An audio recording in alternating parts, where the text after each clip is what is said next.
2 weeks ago, the IndyCar iRacing Challenge kicked off at the famed Circuit Gilles Villeneuve in Montreal, where Alex Palou scored a popular victory. Last week, it was Sage Karam stretching his fuel mileage to win at the 1.5-mile Homestead Miami Speedway Oval. And today, the series comes to its exciting conclusion at the legendary Sebring International Raceway. Hello, everybody. My name is Ryan Marine from the IndyCar Radio Network. Pleased to be joined once again by Kyle. Qualifying underway as we speak for tonight's 26-lap event at virtual Sebring on the iRacing platform. What an exciting couple of weeks it's been so far. And maybe the place to start is with the birthday boy, Alex Palou, who was a race winner the last time we were turning left and right on iRacing. Pretty fast in practice so far as well. I think he's one to keep an eye on here tonight. Yeah, happy birthday. Happy 24th birthday to Alex Palou, the driver of the number 10 from Chip Ganassi Racing. And Ryan, we of course have to talk about just all the differences in this 2021 IndyCar iRacing Challenge. It really does mimic the real NTT IndyCar series. We started at a very smooth course up in Montreal, smooth road course, then headed to a short oval down in Miami, and now here we are in Sebring, a very road course that provides a whole different challenge of its own. No question, and it was Alex Palou who conquered the road course at Circuit Gilles Villeneuve in round number 1. Round 2, though, belonged to Sage Karam, and it came down to the wire. He had to make that virtual fuel last an extra lap. He did it in one fewer pit stop than many of us were anticipating. Yeah, and only really a handful of drivers made it on that one pit stop, which was quite impressive. Enzo Fittipaldi, though, he opted for those extra pit stops. He led most of the way, so we can't forget about him this week. Also charged from 12th all the way up to 3rd in the closing 20 laps, which is certainly impressive. No question about that. Well, not only are we iRacing with the NTT IndyCar Series, but look at this. Just a couple of weeks from now, the Honda Indy Grand Prix of Alabama, April 18th in Birmingham. Cannot wait to get the 2021 NTT IndyCar Series kicked off, and hard to imagine a better venue. If you can't do the traditional start at St. Petersburg, gotta love going to Barber Motorsports Park. Ryan, you say a couple weeks, I say 17 days, because to me that sounds a lot shorter period than a couple weeks. I am so excited. I love the Augusta of racetracks. You see that iconic big spider there, and of course all those statues all around the course that Mr. Barber enjoys throughout the years. I love seeing those as well. It's a unique place, eclectic to say the least. Also unique, Sebring International Raceway. Let's take a look at this racetrack. It is a 17-mile course built on the old Hendricks Field Air Base that trained B-24 bomber pilots back in World War II.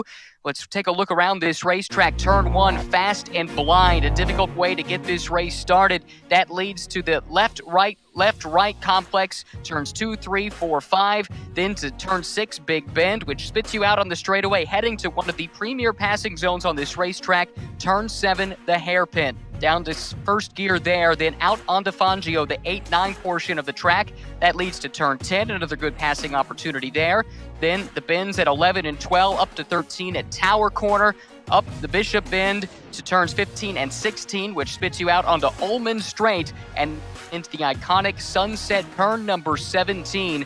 Bumpy, blind, at the wrong time of day, you're staring right into the sun as well. It's tested many of the best in motorsports over the years. Test our iRacers here tonight. A great venue, no question about it. For the NTT IndyCar Series, we've seen big-time sports car racing here in the past. We've seen Formula One here going back to the early days as well. And now the NTT IndyCar Series is part of the IndyCar iRacing Challenge. And one of the drivers to answer the bell is this man, Robert Wickens. Great to have him here with us for round 3. And he will be driving with hand controls, Ryan. That's something that for those last couple of years, he joined us for the 2020 IndyCar iRacing Challenge with a pole and a best finish of 5th at Motegi. Always good to see that number 6 from Aaron McLaren SP back on track with Robert Wickens in the driver's seat. Of course, now serves as a driver coach for Pato Award and Felix Rosenquist. Good to have him back with us for this final round, Ryan. It's a really great story, of course, following the difficult accident at Pocono Raceway back in 2018, but Robert Wickens finding ways to stay involved in the motorsports world, including here on iRacing. And if this looks like a lot of fun to you, well, you can be a part of the mix as well. Log on to iRacing.com today to start your iRacing career. They've got discounts for new members to sign up. Lots of great IndyCar content, many of the tracks that the NTT IndyCar Series visits, and a whole lot more. So check that out, iRacing.com.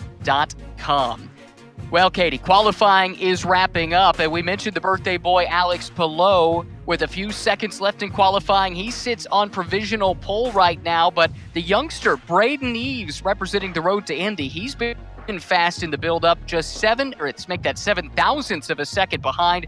Right now, slated to line up on the outside of the front row. It's an interesting mix, it would appear, at the front of this field. Braden Eves has really been impressive all of these 3 weeks. Ryan, he started with the second, of 5th in Miami. Those, of course, where he was in the 17 for the road to Indy. This week, though, he's with Meyer Shank Racing in that iconic pink number 60 for Meyer Shank. And this is a really interesting story. Braden Eves, currently racing in the road to Indy, actually wrote a letter. Ryan wrote it out. He didn't email it. He didn't text him. He wrote Mike Shank a letter asking for his support. They're from the same hometown, went to the same high school. And well, that, of course, as you can see, turned into a relationship for the road to Indy driver as he hops in the number 60 this week. Mike, of course, not just a team owner, but a strong driver in his own right back in the day before transitioning into ownership, and a great mentor to have. So kudos to young Braden Eves for doing his best to build that relationship. Who knows where that can lead? At least for tonight, he's in one of Mike's Indy, albeit a virtual IndyCar here tonight. But it's been great seeing the road to Indy involvement in the IndyCar iRacing Challenge. Braden's been a stalwart, but we've got Nikita Wastashkin once again back with here tonight. We've seen Enzo Fittipaldi, who you mentioned. He's going to be in the road to Indy this year. And on down the list, Benjamin Peterson, who was very fast in practice, didn't get perhaps the qualifying effort he was looking for. We'll take a look at the grid here in a moment. But the road to Indy really well represented. And Katie, it's a great chance to now go toe-to-toe with some of the same drivers you aspire to race against in the... Here is the starting grid, and it is Alex Palou on pole for Chip Ganassi Racing. The youngster you were talking, Braden Eves, will start alongside. Good to see the birthday boy on pole tonight. Sage Karam, last week's winner, will start on the inside of the second row alongside Enzo Fittipaldi, another young gun. Can't look away from Sage Karam at any of these iRacing events. Same goes for both guys. R.C. Enerson and Scott McLaughlin, both big-time sim racers on the iRacing platform. They'll share row 3. Will Power will start on the inside of row 4 alongside the road to Indy driver in the number 17 this week. That's Benjamin Peterson. Benjamin Peterson hailing from Copenhagen, Denmark. James Davison in the Dale Coyne Racing with Rick Ware Racing entry. We'll have 100 and Series champion Simon Pagenaud alongside in row number 5. And in row number 6, Robert Wickens back with us this weekend. He'll alongside the 21 of Nikita Listashkin. And Nikita joining up with Carpenter Racing, as did back at Montreal. Dalton Kellett and Connor Daly, they'll share 07. Connor was hoping we'd be headed to Kentucky this week. Didn't get his wish. And Marcus Ericsson will start in the 15th position. Wait a second. You didn't call him what you called him last week. What's that mullet's name? It's a power mullet. He's certainly hoping to channel some power. He's got a long way to go. It was funny, we were trying to chat with him last week, and that was about the time the fan vote of which track we'd be headed to for the finale came up. And yeah, he was hoping we'd go to Kentucky. I don't think he was thrilled to see Sebring, despite the fact he's had some good runs, both in sports cars and the junior formula here at this track. Well, he did do extremely well last week in Miami in that short oval, came home with the second place following the fuel strategy of Sage Karam with just one pit stop, stretching it all the way to the end there in Miami.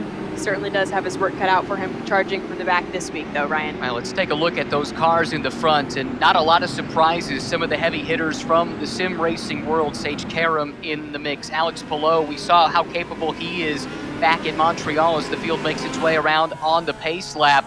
What do you think? Does anyone in this field have anything for Alex Palou after the domination that he displayed in round 1 in Montreal? I think Enzo Fittipaldi does, starting on the outside of the second row, and he is going to want revenge from last week. He certainly felt like that win was his, charging all the way from 12th to 3rd in those final 20 laps. We'll see what he has for Alex this week. And so, of course, the brother of Pietro Fittipaldi, who I believe filled that same seat in round 1 of the championship, but it's been all Enzo the last couple of weeks, and he's got the bragging rights in the family based on that great performance at Homestead Miami Speedway last week.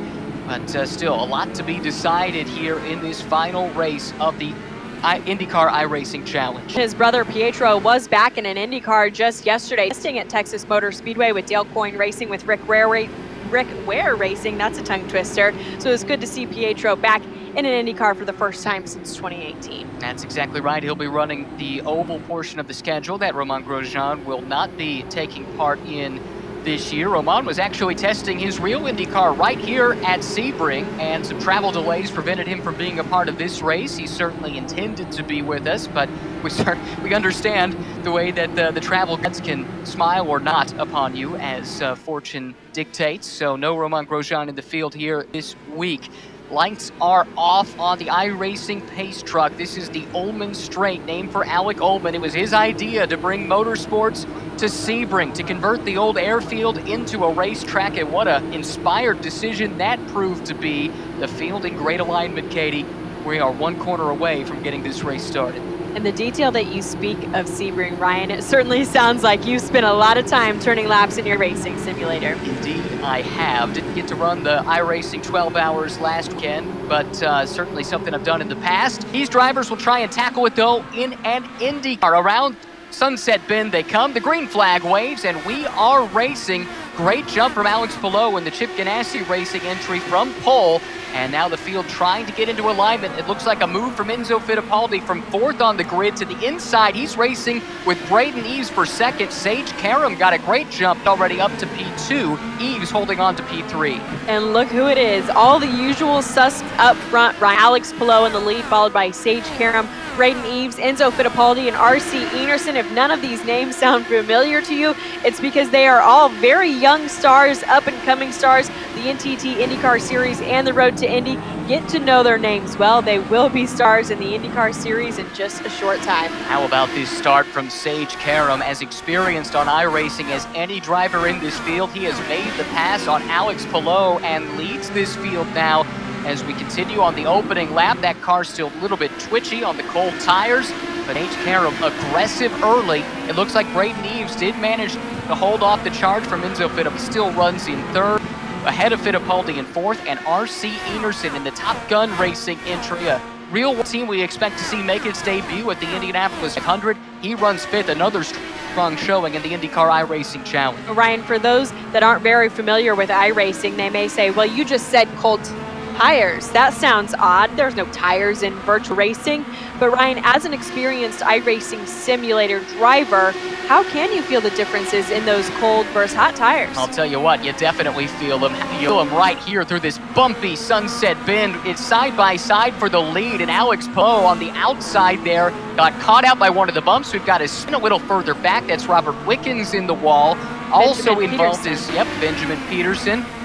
And here we go again at the front of the field. It's now Eves on the attack, trying to pounce on Palou. He had been trying to take the lead back, a little side-to-side contact there, and Eves runs wide. I think Braden Eves ended up in the tire area. He did get back on track towards the back of this shot, but lost several positions due to that contact going wheel-to-wheel in a very difficult part of the racetrack to try and pull that off. And it looks like Robert Wickens has also had to head to pit lane for possibly a repair to his number 6 for Aero McLaren SP. We'll see if he'll head back out on track. Meanwhile, Benjamin Peterson also involved in that incident with Robert Wickens back in 14. Yeah, that's a real shame. Robert Wickens definitely got in the wall. It is worth noting there are 2 fast repairs available for these drivers, and if you're new to iRacing, what that means, you still have to come down pit lane. Any time lost, you still lose, but instead of the amount of time it would normally take to enact the repairs, which is simulated in iRacing, it's done instantaneously, and that's to allow these guys to get back out there and continue the fight if something goes wrong early on, just like we saw for Robert Wickens. It does appear he has left the pit lane after those repairs, but he's quite a ways down the order here as we've now completed nearly 2 laps at Sebring in our 26th lap. Yeah, and of course there will be a pit stop. We expect those pit stops to come anywhere between laps 10 and lap 15 for these IndyCar iRacing drivers. I think we're going to get a look at what happened to Robert Wickens here in just a moment. This was through Sunset Bend. Here they come down the Ullman Straight. You see Pagano pulling out of line just ahead of Robert Wickens here in the Aero McLaren SP car. A little bit of contact there, and you see the left front damage, and then hard into the outside wall. Such a shame for Robert Wickens. This is the first time that he's able to able to join us in this 2021 IndyCar iRacing Challenge. We'll see if he can work back up through the field. Meanwhile, it looks like Benjamin Peterson, or sorry, not Benjamin Peterson, Braden Eves is back on course trying to work his way back up through the field, currently running in sixth. That looks like Eveson just behind him, and just ahead of Braden Eves is the Team Penske driver of Scott McLaughlin. Yeah, Scott McLaughlin mentioned, very active on iRacing, has done several top split Indy 500s on iRacing over the years, and is just as good turning left and right as you would expect as he is on the ovals in iRacing with a road racing background in Australian supercars. This is Enzo Fittipaldi, who has impressed us so much. He was great on the oval at Homestead and has not beat, currently running in podium contention with R.C. Enerson breathing down his neck. Below, just up ahead of Fittipaldi, running in second, while Sage Karam has already built a lead of 1.7 seconds. And it's good to see the number 52 tied to the number 75. That's Enzo Fittipaldi and R.C. Enerson. We saw some great battles between those two last week. Instead, Miami. We'll see if we can get some great battles with those two once again this week. Enzo running in third, R.C. Enerson working for that podium position in fourth. Look at these cars porpoising bumps in turn 17. Every time anyone goes and races at Sebring, the uninitiated will ask, well, why did I just repave the place? But man, that's part of the fun. You would get a full-scale rebellion, I think, from motorsports fans and aficionados of the 12 hours in particular.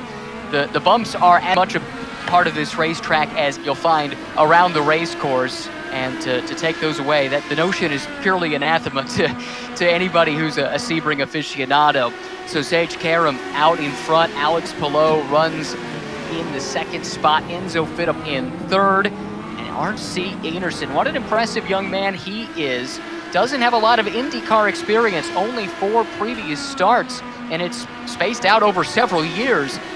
But this is a guy with the owners of Top Gun Racing, they feel like he is the future and the face of their new team. And he was quite impressive in his debut with Dale Racing just a few years ago at Mid-Ohio. He caught many teams' attention, and he still has a lot of track time, Ryan. He and his family own the Lucas Oil Racing School, so he spends a lot of time traveling across the country and working with young drivers on those tracks as well. Exactly, and he is a Floridian, so he does know this track. I know that he's raced here a handful of times in USF 2000 back in 2013.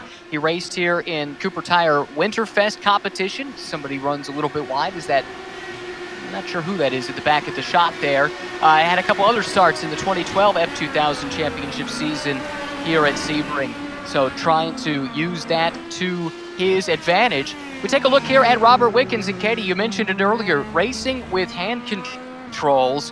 Amazing to watch him at work. Robert's natural environment, driving a race car. Great to have him as part of the IndyCar iRacing Challenge. Man, Ryan, I get goose every time I see Robert challenging himself to do something different. His recovery in itself was absolutely incredible, and he continues to challenge his mind and his body to achieve new things. We've seen videos of him walking, which of course always send chills down my spine. I just saw on social media today that he and his wife Carly are building a handicap accessible home here within the Indianapolis area, so it's good that they have made Indianapolis their home. Robert Wickens still, of course, serving as a driver coach for Aaron McLaren SP, as we see some troubles for the 22 of Simon Pagenaud. Yeah, troubles for sure. Major right front damage on the Menards machine from Team Penske. Not sure what led to that damage. Last check, Pagenaud was running a little bit further down the order. He has now been shuffled all the way to 15th. Following that incident, he can reset that car if he can't drive it back to the pits and get that fast repair and hopefully rejoin the race. We do have a camera on Simon Pagenaud right now via Zoom, and it looks like he's taking gloves off, messing with his keyboard, hopefully doing that fast reset to get that 22 back out on track. I think we got a replay of what befell Simon Pagenaud. Let's take a look here. This is the front straightaway into turn 1. Difficult corner because it is blind on turn-in. Able to get through that cleanly, however. Looks like Marcus Ericsson and Nikita Lashashkin just behind him. And it is into the tire barriers for that right front damage from Simon Pagenaud. Yep, that's turn 3, just a little bit of a bobble. And that car into the tire barriers, suffered some significant damage. And for the moment, at least, Simon Pagenaud sitting in pit lane. Back to the battle for the second position. Now we drop back a little bit further and go on board. This is Dalton Kellett at the moment, racing in 12th. He's running behind Benjamin Peterson, who had we hear it's Scott McLaughlin, chasing Braden Eves. Currently, this is the fight for the 5th position, down into the hairpin, slowest corner on the racetrack.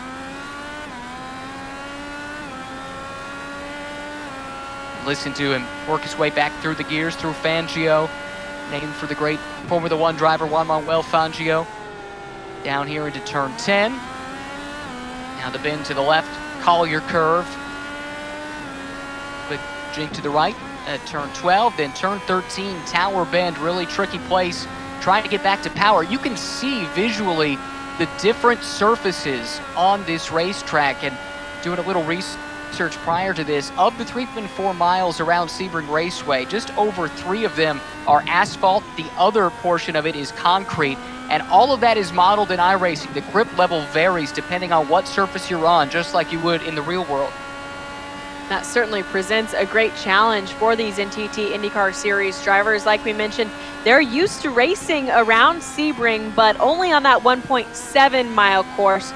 So Ryan, how can it be challenging to adjust not only to those different surfaces, but also to really a completely different course, all in the same course that you're used to? Yeah, if you've not driven the full course before, the short course is what it sounds like, definitely shorter. That's so much by NTT IndyCar Series teams to test in preparation for the street courses, because it does help to simulate some of the fuel encounter on a street circuit.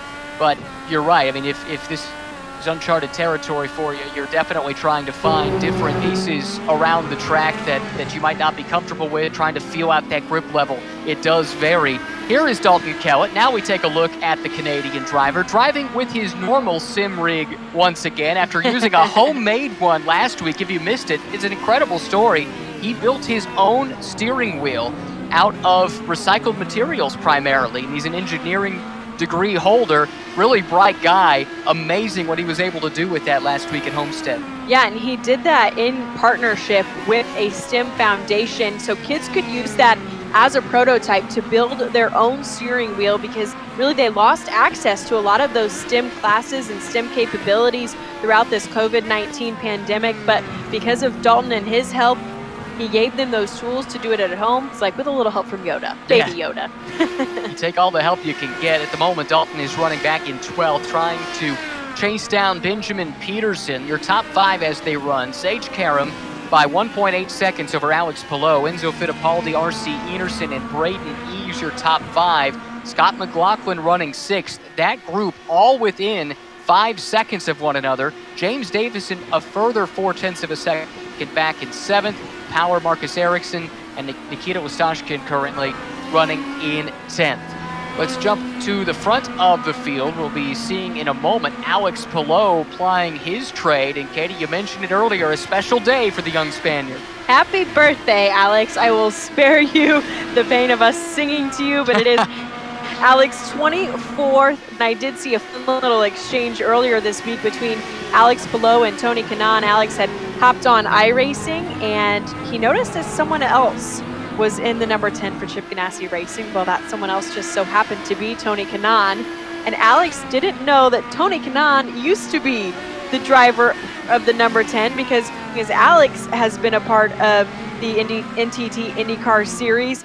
Tony has been the driver of the number 14 for AJ Foyt Racing, but of course Tony Kanaan back with Chip Ganassi Racing this year, driving the ovals in partnership with Jimmy Johnson in the number 48 for Carvana this season. So once again, happy birthday, Alex Palou, 24 this year. You can see the concentration on his face as he works to chase down Sage Karam.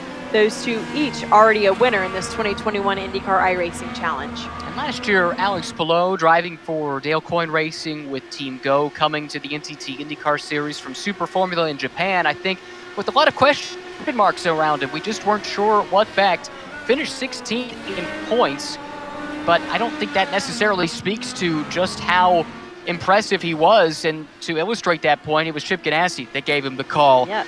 To drive for him here in year number 2 of his IndyCar career. And a driver who would love to be in the NTT IndyCar Series one day. Nikita Listashkin, you see him right there.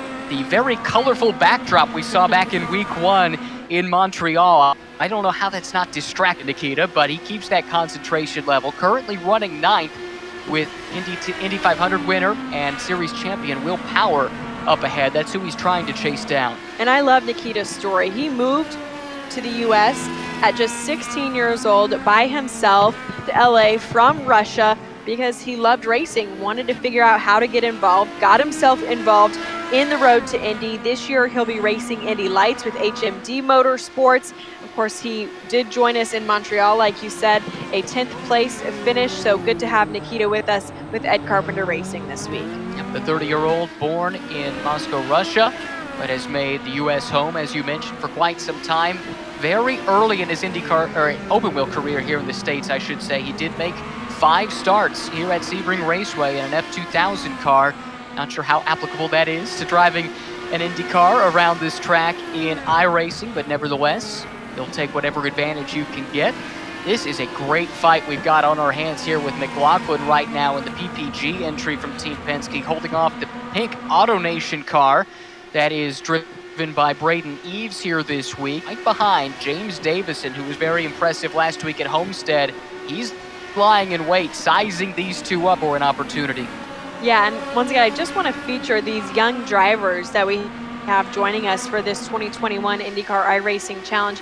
Eves, so impressive throughout his time in this IndyCar iRacing Challenge, a 2nd in Montreal, a 5th last week in Homestead, Miami. He has been running up front all season long with us, and great to have him with us. He'll be running Indy Lights this year with Exclusive Autosport, and of course, I'm sure Mike Shank has his eye on him as well. No question that he will. As you mentioned earlier, went to the same high school in the same town in Ohio. Relationship there.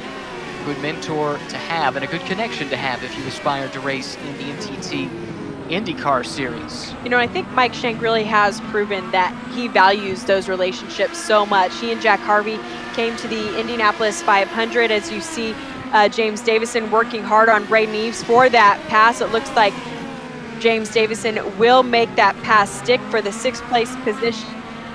But right back to Quick and Jack Harvey. Of course, Jack Harvey has stuck with Mike Shank for the past several years, so Mike Shank really valuing those special relationships, Ryan. Yeah, big expectations for Jack Harvey this year. This is Marcus Ericsson with an issue.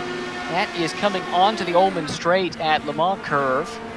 Turn 16, if you prefer the turn number. And he's able to keep it pointed in the right direction without hitting anything, so did lose some time. Marcus right now running back into 13th position. This battle is not, well, maybe I spoke too soon because Marcus has made his way down pit lane.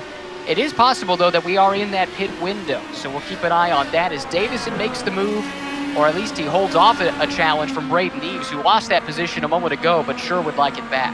And I did just receive a note from the folks over at AJ Foyt Racing. Unfortunately, Dalton Kellett's internet has dropped out, so he will finish today's race in 15th, this final round of the IndyCar iRacing Challenge. And we hate to hear that.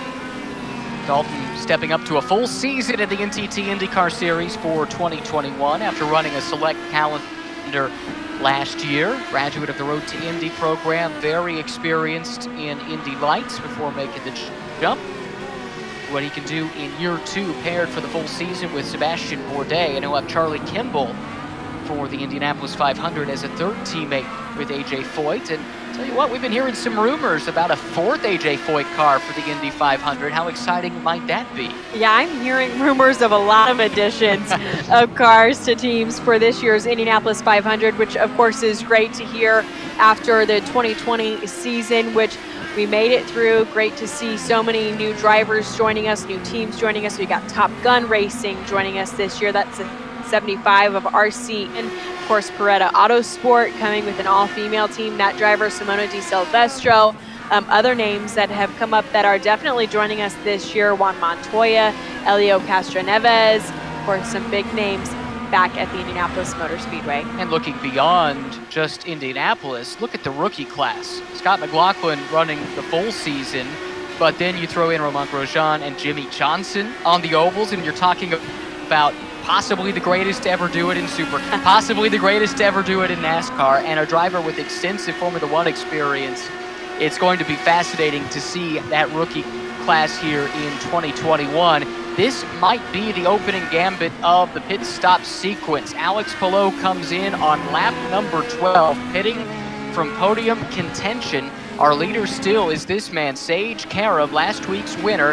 His gap to Enzo Fittipaldi now 1.6 seconds, shrunk slightly over the last several laps as we close in on the halfway mark of this 26-lap event, but still firmly in control in the Andretti Autosport entry. And that's a look at Sage, hard at work. You can see how difficult this Sebring circuit is. And of course, Sage, the king of saving fuel. We saw that last week at Homestead, Miami. We'll see how that off this week at Sebring, if he can stretch that fuel and play some fuel mileage games here. Look at those hands. Look how he's playing pitch and catch with this car. Here they come into tower curve. Not a lot of runoff room. You can use that curve there, but it gets awfully dusty. If you overstep those bounds, it can send you around in a hurry. This is a very fast part of the track. Climbs all over the curb on the inside. Same here with the left-hander. Now onto the Ullman straight. Crucial corner to get the power down and get that big jump onto turn 17, as this is one of the longest straightaways here at Sebring International. Even though it is virtual, that sound is pretty nice. I can't wait to hear it in real life in just 17 days as we see R.C. Enerson making that pass for second on Enzo Fittipaldi. From R.C. Enerson, who has been stalking Enzo Fittipaldi the last several laps. Carried over into this week. No question about it. We've seen them go side by side plenty, and looking to see if that might continue. This is coming up to another one of those passing opportunities. Tower turn. If Enzo can get close enough, but it does look like RC was a little bit stronger there through the hairpin, able to build that gap once again, out over a half of a second. That gives him the breathing room he needs now to just forward and try and build that gap, turn in some fast laps prior to the pit stop. It looks like Sage Karam, Alex Palou, and Braden Eves have now cycled back out into the field. Sage Karam in 7th, Alex Palou in 8th, and Braden Eves in 9th. It looks like once the rest of the field pits, those will be your top 3 contenders. All right. Pit stops were so crucial last week at Homestead. We'll see if that is true here in week 3 as well. Let's go back to that battle we saw here between Enerson and Fittipaldi. This is how RC got it done. Down the Ullman straight in the slipstream. Takes a peek to the inside. He got that done even before they got to the corner. Now watch them over these bumps. This is the bumpiest turn on the track. You can see even in the center, those cars buffeting around. And here comes Fittipaldi, as we saw, trying to come back around the outside on the left of the screen and on the right. These two have broken off that battle. They come to pit lane. So now all eyes on Sage Karam as he tries to put down some fast laps and hopefully retain that lead when the pit stop cycle. I say hopefully from his perspective. Enzo Fittipaldi still out on track with Scott McLaughlin in tow. They're stretching that fuel mileage a little bit. Going a bit further than the other. Sage Karam, our timing screen shows as still in the pit lane. So hopefully that's not anything abnormal. But certainly a story to keep an eye on if that does indeed be the case. I think we got a replay of something coming. And nevertheless, it's still Enzo Fittipaldi out in front of Scott McLaughlin by a second. Those two the leaders as they run, but still owing us pit stop. They are the last two in this field to come to pit lane. They have not done so yet.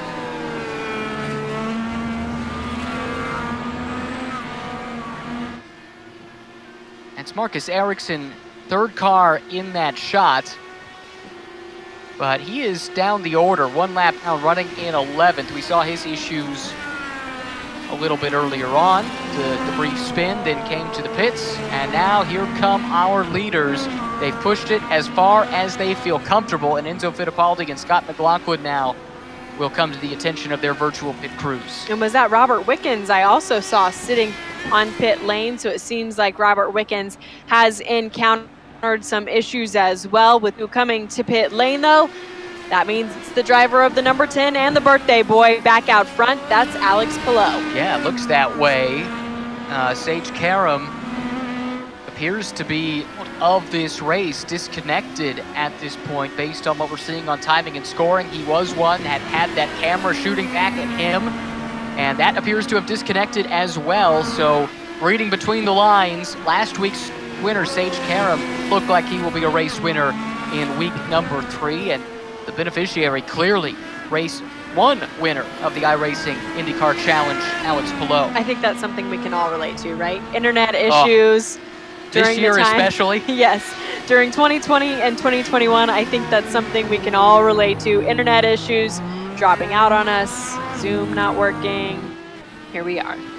Yes, happens to the race car drivers amongst us too. It would have. So sorry to see that. What a great run Sage Karam was having, dominated this race. Qualified 4th, it's worth noting, was up and right away, and then tracked down Palou to take the lead of this race and sprinted out to a sizable advantage from there, but something has gone amiss, and that leaves us now with 13 cars still circulating, led by Alex Palou. RC Enerson has shuffled up to 2nd on timing and scoring. Scott McLaughlin as 3rd place, followed by Braden Eves and Enzo Fittipaldi. A pretty strong recovery, it must be said, for Braden Eves, who got punted, it appeared. Maybe punted is too strong, but had some contact that sent him off track and knocked him out of contention, and he's in this shot, 4th car in line, and right behind Scott McLaughlin. Yeah, and Alex Palou looks like has pulled out to a pretty sizable lead, just over 2-second lead right now over the number 75 from Top Thing. That's RC Enerson, followed very closely by Scott McLaughlin and Braden Eves. And not too far behind Braden Eves, of course, is the almost winner from last week at Homestead Miami Speedway, Enzo Fittipaldi, looking for revenge. He nearly won last week, but after having to pit for his 2nd stop of the day, Sage Karam able to stretch it out on just 1. Sage able to take that win. But Enzo was the furthest up the running order of those that 2nd pit stop, and still was able to get on the podium even in spite of that. This, though, is the battle to focus on. McLaughlin has 3rd. Braden Eves would desperately like to take it. How about this for the young Road to Indy driver, battling it out with one of the greatest Australian, New Zealand, depending on how you look at it, racing an Australian series, a New Zealand license for Scott McLaughlin, one of the best to ever do it in Aussie supercars, just up the road, and this is a real chance to test yourself as a young race car driver. You know, we've seen some great battles this evening in the final round of this 2021 IndyCar iRacing Challenge. One of those has been between Scott McLaughlin and Braden Eves, battling for that final podium position.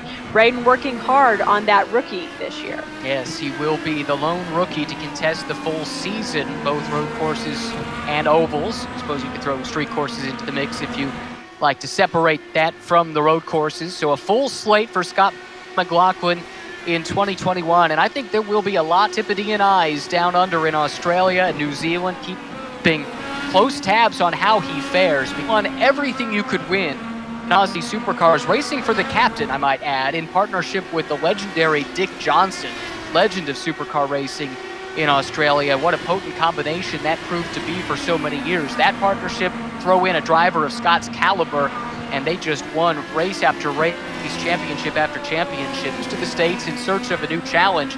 And you couldn't have bitten off a bigger challenge. I'm not sure the depth of talent has been greater in the NTT IndyCar Series, possibly ever, certainly in decades. It's a real chance to go into the deep end and test yourself against some of the best to drive open-wheel cars today. And this week, running the PPG paint scheme on the number 3 for Team Penske. Talk about pressure, because he will be running that iconic yellow submarine.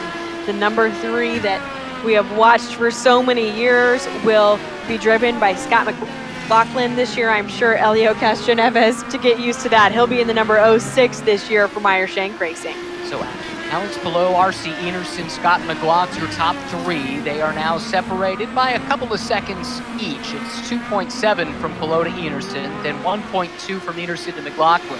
Then you've got Braden Eves, less than a second behind. Enzo Fittipaldi has now dropped off to the tune of 2.5 seconds behind Braden Eves. He runs in 5th. then James Davison, Will Power, Benjamin Peterson, Nikita Wasashkin, and Connor Daly has cracked the top 10 for Ed Carpenter Racing.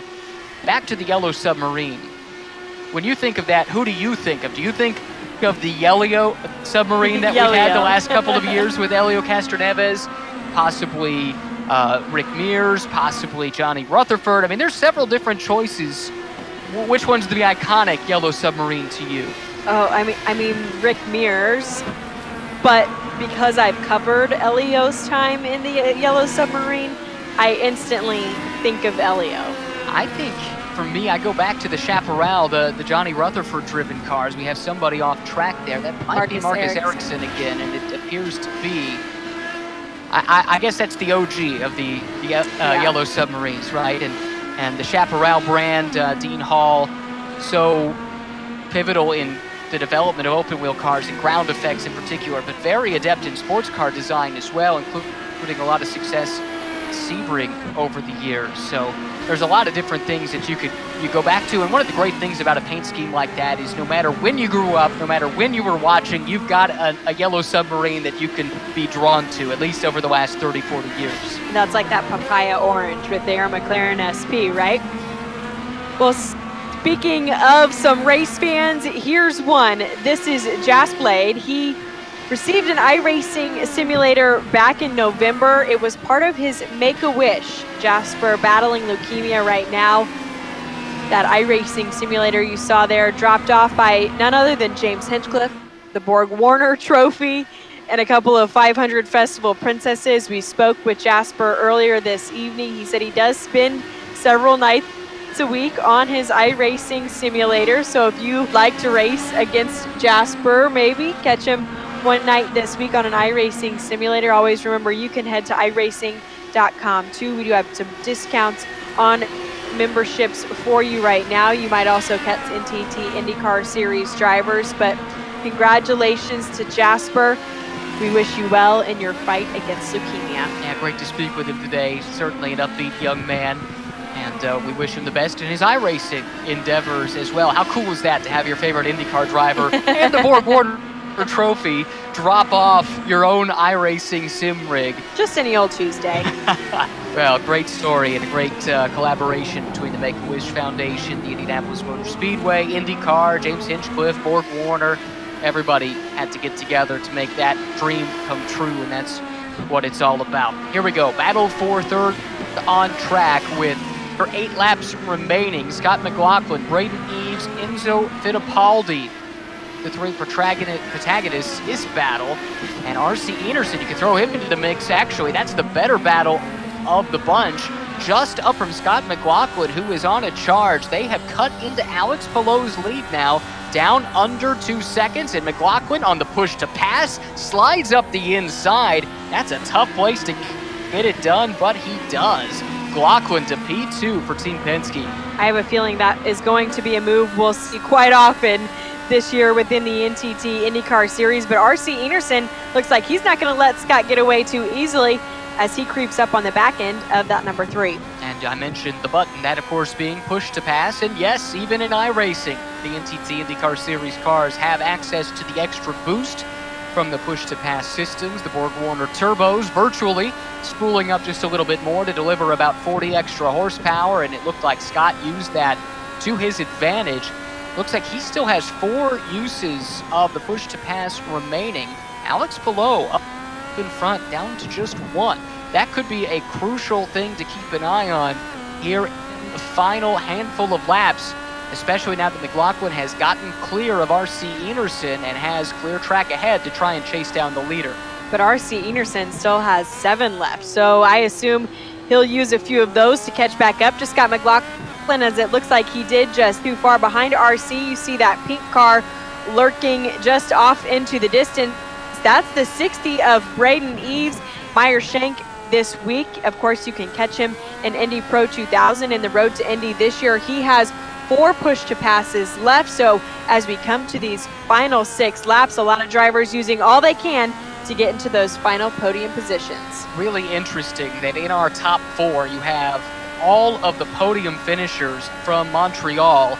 running in contention. So not a big surprise. I think we expected the usual suspects, right? Those that excel on iRacing and excel especially on the road and street courses. So Alex Palou, the race 1 winner, he is leading once again. Braden Eves finished second at Montreal. He's 4th here right now. Scott McLaughlin completed that podium in Montreal, and as we've seen, very much a contender for the race win here at Sebring.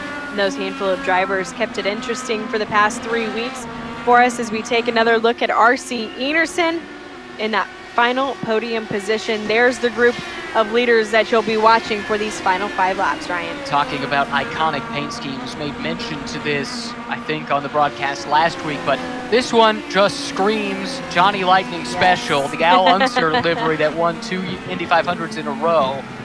What a glorious paint scheme, and cool to see it in a modern IndyCar. I love it. And this Top Gun Racing, based out of Brownsburg, just outside on the outskirts suburbs of the Indianapolis area, started by Bill Throckmorton and Gary Trout. They tried to make their debut in the 2020 Indianapolis 500. Of course, that was halted by the COVID-19 pandemic, hoping to get back on track with us at the Indianapolis Motor Speedway for the 2021 Indianapolis 500. Here's a high shot of Sebring International Raceway. You like Palou up there, followed by Scott McLaughlin. And that final driver in your shot is that iconic paint scheme of the number 75 with R.C. Enerson. The gap from McLaughlin to Palou is the one we're keeping an eye on, and it has been steadily dropping. In fact, just on this lap, McLaughlin take out a couple of tenths from Alex Palou's lead.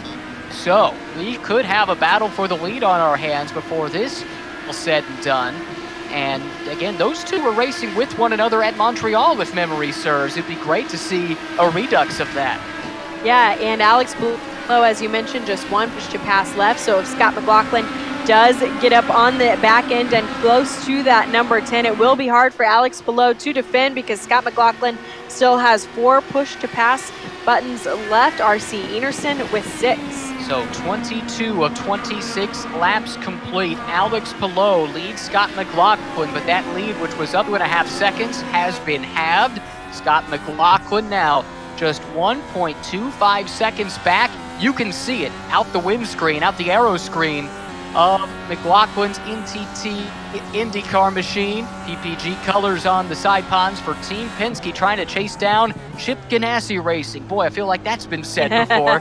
The two dominant teams of the last couple of decades. And this is one of my favorite shots throughout this IndyCar iRacing challenge, because this really what it looks like within the cockpit of an IndyCar. This is not a view that you can, because you can actually see what's on the wheel.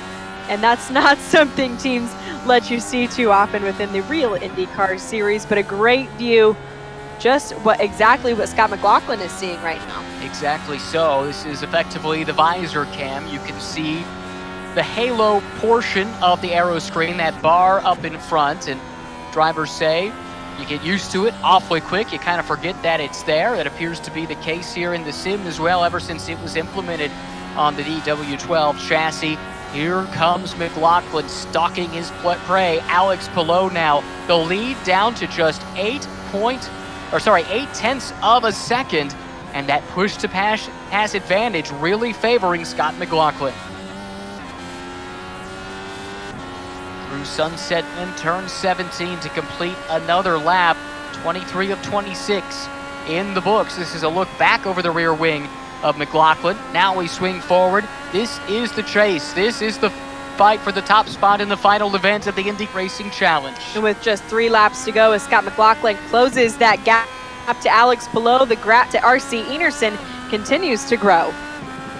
This is Big Bend, sweeping right-handed corner, sets up for the passing zone in the hairpin. This part of the track was modified in relatively recent years in the long history of this track. I guess it has been a bit of a while at this stage, but tightened that up somewhat. Still though, incredibly challenging. Heavy braking zone into the slowest part of the track, now accelerating up here to turn 10. And within just 1 lap, he already has cut 2 tenths off of that gap to Alex Palou, now down to just half a second behind him. And crucially, still armed with 4 push to uses while Alex Palou has just a single one. And I do have an update on Sage Karam. Just from a friend that Sage did tweet, he unfortunately hit the wall. It does look like he is back out on track. We were questioning what happened to him earlier, and now we know the answer. So thank you to my friend Russ for sending that note. Now I suspect, because that came right around the time he was making his pit stop, I do wonder if perhaps the tricky pit exit here at Sebring might have been the culprit. Here comes McLaughlin on the attack in turn 17.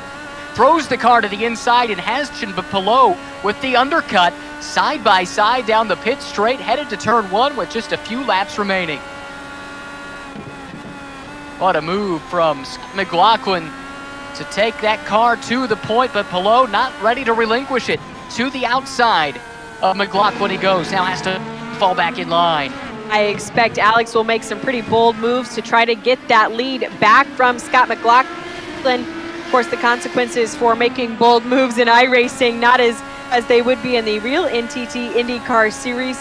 Alex willing to take those bold moves on the number 3. Palou did not use his push to pass in defense. McLaughlin burned through 2 of his remaining 4 in that overtake attempt. It paid off though. He's out in front and does have 1 extra push to pass as a buffer. On board with Alex Palou, the battle for the lead with only a few laps remaining here at Sebring International Raceway, the final round of the IndyCar iRacing Challenge. R.C. Enerson, 1.4 seconds back in third, was able to close in somewhat while these two were scrapping over the lead. Enzo Fittipaldi continues to impress, running in fourth. Braden Eves in fifth. James Davison in 6th, Benjamin Peterson in 7th, Will Power not too far behind, and Nikita Lashashkin. Connor Daly rounds out the top 10 for us right now. Alex Palou in the slipstream down the Alec Woman straight. This is where the move was made just 1 lap ago. Scott McLaughlin pulled out at the last moment, slipped to the inside, and left Alex Palou with no recourse by the time they got to turn 1. 25 laps now, working on lap 25 of 26. Oh, look at that, running a little bit wide in his pursuit. Alex Palou able to keep the car under him. Kicked up a lot of dust there. Enerson has actually been closing in steadily on these two. Maybe he's got a little bit something extra in that Top Gun racing car. He's certainly there to pick up the pieces if anything were to go awry in this battle. But let's keep an eye on Palou. Is he close enough to make a pass in the braking zone? Has to stay in line for now. Trying everything he can to get around that number 3 PPG from Team Penske. I do expect to see this battle often on course this season, Ryan. Now, certainly, that's what's expected of a driver for a team like Team Penske or Chip Ganassi Racing, showing off their talent here in the virtual world in the IndyCar iRacing Challenge. McLaughlin, Palou, just like that. Just a couple laps remaining. Can Palou get close enough? We saw McLaughlin make a pass on Enerson through this part of the track going back about 10 minutes ago. And especially with the push-to-pass deficit, Palou might have to surprise and try and go on the attack where Scott is not expecting it. But he is running out of time to do that. Lap 25 of 26 is Scott McLaughlin coming to the checkered flag. Might be the white flag this time by, waiting for confirmation of that. But McLaughlin out in front, drifts just a little bit wide, waiting to see. And it does look like the checkered flag. Oh, no, that was the white flag as McLaughlin was moving to the inside to break toe. So Palou, who still does have just over 3 miles to try get this done. Yep, white flag officially, timing and scoring. So sorry about fusion. McLaughlin leading Alex Palou, and R.C. Enerson, by the way, is now a half a second behind Palou, so about equidistant to what the shot we're seeing right here. There it is, the top 3 running line to stern with half a lap remaining at Sebring. McLaughlin still with 2 pushes to pass remaining. Palou with 1, Enerson with 1, but not close enough to use them to any effect at this point. Scott Scott McLaughlin, the winner of 2 rounds of the 2020 IndyCar iRacing Challenge. He'll be our 3rd winner within 3 weeks of this 2021 season, keeping it interesting for us, Ryan. If he can hang on, and Alex Palou and R.C. Enerson have other ideas, to say the least. It seems like McLaughlin's been able to pull a bit of a gap, but now it's Enerson, the driver, who looks like he is on the attack. Down the Ullman Straight for the final time. McLaughlin on cruise control out in front with 1 corner left to negotiate. Enerson in the slipstream trying to track down Alex Palou. Palou goes defensive to the inside. Will hold off. Challenge on corner entry. McLaughlin up ahead, exiting Sunset Bend with the checkered flag awaiting New Zealand's Scott McLaughlin. Victory lane at Sebring International Raceway. Alex Palou holds off R.C. Enerson and will take 2nd. Enerson completes the podium in 3rd. What a dramatic battle that was down to the wire, and some celebratory donuts here. Those aren't done just yet. Let's get back into this here with Nikita Wastashkin right there running in 6th. Enzo Fittipaldi slipped back to 7th, and just behind it's Benjamin Peterson. This is for position 6th and 8th with 1 corner remaining. Enzo Fittipaldi popping out. He's trying to get that 6th place position. Nikita tucking in just behind him, and that's Benjamin Peterson rounding out that group. Doing it without, it appears, part of his front wing. So that's impressive stuff from Benjamin Peterson. Looks like Fittipaldi will hold off Wastashkin to jump up a position. That was James Davison, who ahead of Enzo Fittipaldi, similar liveries. Sorry for that. Wastashkin finishes in 7th. Benjamin Peterson comes home 8th as we look at Connor Daly in the Air Force colors for Ed Carpenter Racing. He drives in the 9th position, coming around to complete this race. One last corner for a former class podium result getter at the 12 Hours of Sebring, Connor Daly, across the line, and will take home the 9th finishing position. So, what a wild race that turned out to be. Look at the distance between second at the line, less than 1/10 of a second between Palou and Enerson, as Scott McLaughlin picked up a long-awaited race win in the iRacing Challenge. His 3rd win in 2 seasons of the IndyCar iRacing Challenge, the 2020 winner of Barber and Indianapolis, the 2021 winner, of course, of Sebring, and the winner of round 1 here of the 2021 Challenge, and the birthday boy, Alex Palou, in 2nd. R.C. Enerson rounds out our podium, Ryan.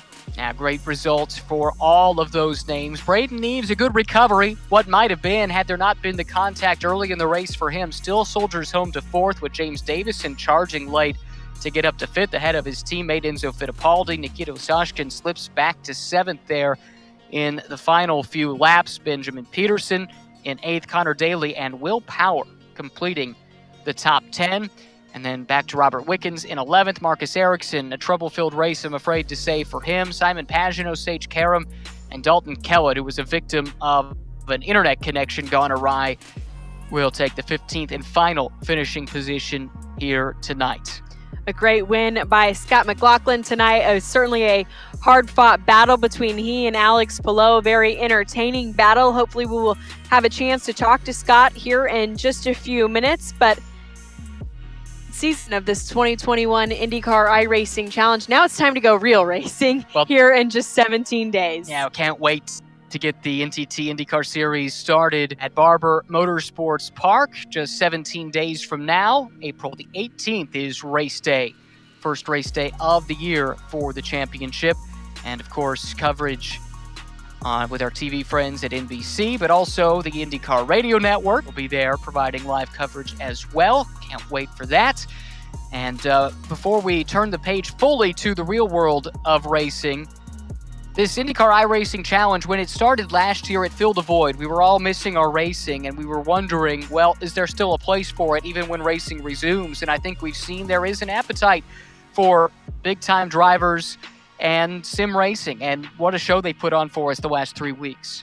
Yeah, several big names within the IndyCar Series, of course, joined us throughout this 2021 season and several new names. It's good to introduce to race fans through this platform of iRacing. Of course, Braden Eves, RC Enerson, Enzo Fittipaldi, Benjamin Peterson, Braden Eves, several of those names that NTT IndyCar Series fans will eventually become familiar with, but for now, they've become stars of this iRacing challenge. Exactly so. Scott McLaughlin, the race winner here in race number 3. I think we're getting him lined up to chat to him in just a matter of moment. Katie, why don't we hear from our race winner?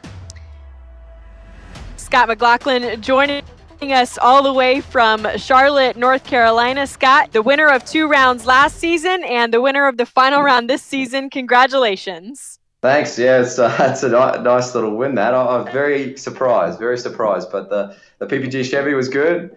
The people behind the pit wall, I don't know who they were, but I was just talking to myself. But they were really good as well. But really proud of it. And I didn't think I was going to win tonight, so it was nice. I went long because I just wasn't confident on an older set of tires, so I just went as long as I could on the tires, pitted as late as I could, and short-filled it because I knew I was going to probably not use as much fuel, and it worked out pretty good. My track position was good, and I was able to chase down Alex there. But we've had 2 awesome battles, so it's really good fun. Yeah, that was an incredible battle to watch between you and Alex as those laps wound down. What were you thinking as you made that pretty bold move on Alex? Yeah, I mean, I was still thinking about showing the nose, but then instinct sort of got ahead of me and I just went for it. So it was good. But big shout out to my Twitch chat because they were telling me to tell them pass as soon as I could because they were worried about the dirty air and all that sort of stuff. So thanks, Twitch chat. Shout out to the race fans, right? For all the encouragement. Absolutely. You mentioned that pit strategy, kind of making your own calls. Is that something that you do in the real NTT IndyCar series? Absolutely not. That's the one thing I don't do. So I make sure that I listen to my team. They can see more than I can, and even it's very hard doing that. But I learn doing stuff, like learn how to undercut people, or if I can save a bit more fuel in the slipstream. So all this sort of stuff, it's fun for us. It's great for our sponsors, but it's also you've got to take it on board and use it as a learning thing, and that's certainly what I've done the last few weeks. It was great to have you with us last year in St. Pete to close out the 2020 season, of course, but kicking off 2021 here in just a few weeks. What are you most looking forward to this season? I'm looking forward to the ovals. After I tested yesterday at Texas Motor Speedway, it was so much fun. But really excited for the start of the year at Barber Motorsport Park and the PPG Chevy, and trying to get a good run. The first few tracks I know I've been to, so I really want to try and maximize that because it's not going to be the same throughout the year. But really excited. The fans have been great throughout the whole time. Really excited about me being part of it all, and I can't thank them all enough for making us all feel welcome, and of course my team. So really excited to get on with it. I'm sick of driving my simulator for now. I just want to get into the real stuff. Thank you so much for joining us for this 2021 IndyCar iRacing Challenge. Yes. Congratulations. We'll see you in just a few weeks. For now, move on to the guy you had a hard-fought battle with, Alex Palou, finishing in second for this final round. And first of all, before we get to racing, Alex, happy birthday. Thank you so much. It was good to see you joining us for all 3 rounds this year. Unfortunately, not getting the second win of this 2021 season. How hard was that battle between you and Scott? I know. That race was really fun, to be honest. It was not the best present for me. I think I have to talk with Scott a bit more. But it was fun. It was really fun, to be honest. I think we did the pole, which I didn't really expect. I think we were all really close. I was with my Twitch chat as well, and we were just talking how to do the strategy and everything. I think it worked out really well. I don't know what happened with Sage. I was looking at the replay. I hope I didn't touch on him on his simulator, not on mine. But it was fun with Scott as well. I had no more tires. I think it was fun. It was fun for the sponsors, for the team. It was fun for the drivers, and I hope you guys enjoy it. So you and Scott both mentioning interacting with your fans on your Twitch chat. Is that something that you do kind of any night of the week, hop on your simulator and interact with your fans through Twitch? Yeah, and especially now on post-season and pre-season. I do a lot. I started, I think, January, and it's really fun, to be honest. It's the best way to interact with fans, in my opinion. They just ask questions. I just try to answer them as happy as possible. And we do some races together. They help me with strategies. Sometimes they work, sometimes they don't work. But it's really fun. So I encourage everybody to join at some point. I'll try to do during the season as well. But I'm super excited to get started now. Yeah, you'll be a little busy throughout this season joining Chip Ganassi Racing this year. Congratulations, Alex, on a podium this week. Happy birthday. We look forward to it, Barber. Thank you so much, guys. Thank you. It sounds like we will now move on to our Barber race. Excuse me, I thought we were going to get a chance to talk to RC Enerson. It looks like we won't get a chance to catch up with him this week, but in just a few weeks, Ryan, April 18th, we are going to head down to Alabama to kick off this 2021 season. Yeah, sounds like RC had other commitments and had to jet away, which we certainly understand, but man, that is a sight for sore eyes. We are closing in on the start of the NTT IndyCar Series season, April 18th at Barber Motorsports Park. The Augusta of race courses, it's a perfect title for the place and a great way to get the season started. We've been waiting for so long. Can't wait to get the year underway here in just 17 days. And we'll get it started with a bang because we then go from Barber to St. Pete, where we normally kick off the season, then right away to a doubleheader at Texas, all back-to-back-to-back weekends. So you will certainly get your fill of the NTT IndyCar Series. For now, thank you for joining us for this IndyCar iRacing Challenge. We'll see you down in Barber, right, Ryan? Can't wait.